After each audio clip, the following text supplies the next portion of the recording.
All right, so I kept driving down Highway 21 towards Boise, and then I exited on Federal Way, and now I'm overlooking the Boise River Valley. And I'm going to talk about several geologic features that you can see from Federal Way looking out over the valley.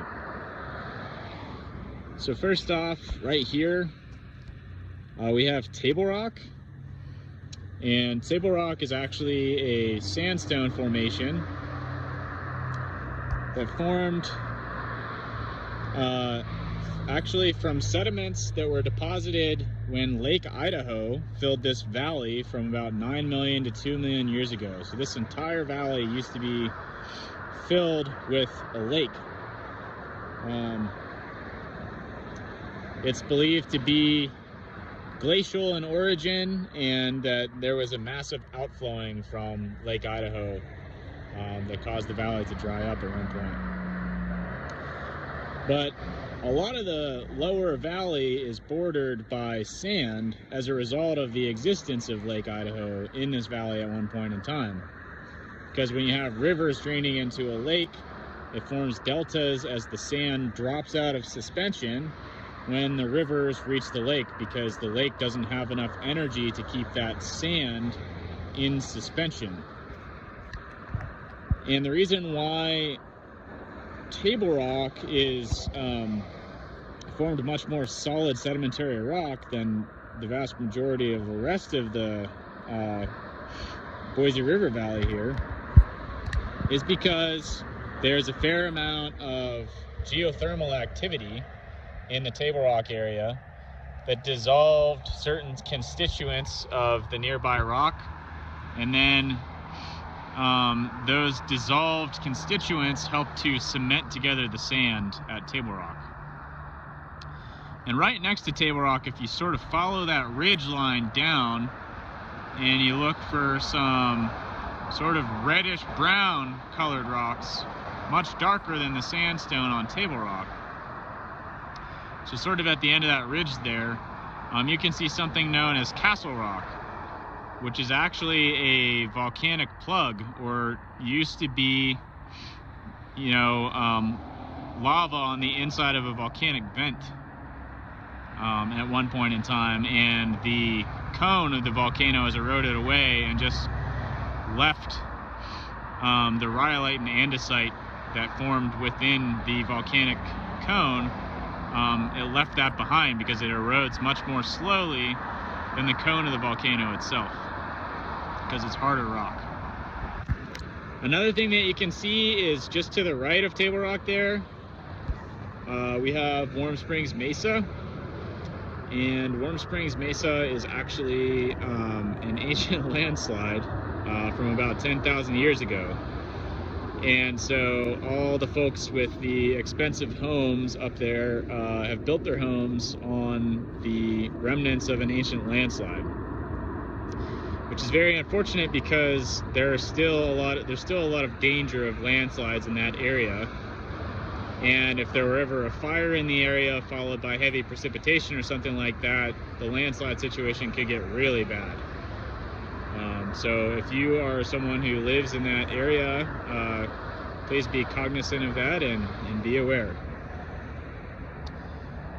Something else that you might notice is that, again, the Boise River has sort of continued to downcut into the valley over the years, and it's left these terraces, or several different layers of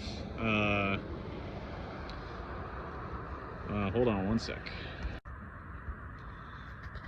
So the Boise River terraces are basically several steps in elevation that move up, moving away from the Boise River itself. And those all exist as floodplains that they used to be floodplains of the Boise River, but as the Boise River continued to downcut into the valley, the elevation at which flood materials are deposited moves down in elevation as well. And that's what formed the Boise River terraces here. One other interesting and cool thing to note is that you know, as I was driving down Highway 21, I showed you some fairly small examples of faults that you could easily see in outcrops of rock. So I showed you the reverse fault in the granodiorite, and then I showed you the normal faults in the basalt. But as a matter of fact, this entire valley, the entire Boise River Valley, and then the bench that I'm standing on and the mountain front on the other side of the valley is a normal fault system. So the valley is the down thrust block of crust, and then the mountains over there and the bench over here is the up thrust, or the upthrust blocks of crust. And this normal faulting, as I mentioned, this area has been experiencing crustal extension, or sort of pulling apart of the crust for a long time. And a lot of that is due to the Snake River Plain. So Boise is sort of on the northernmost edge of the Snake River Plain. So if you ever drive down by Twin Falls area, that's part of the Snake River Plain as well, and you'll see a lot of canyon filling basalts there as well.